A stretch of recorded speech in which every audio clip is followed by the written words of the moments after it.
Well, we're doing a little bit of work on the old lawnmower deck. They get, excuse me, they get rusty real fast down here on the coast.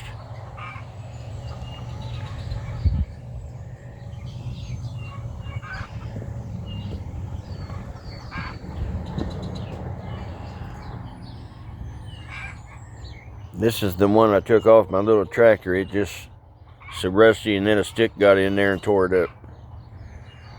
So that's just spare parts now. My favorite stool. But it still looks pretty good on this side.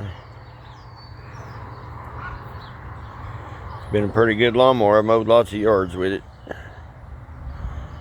Look kind of funny without the deck though.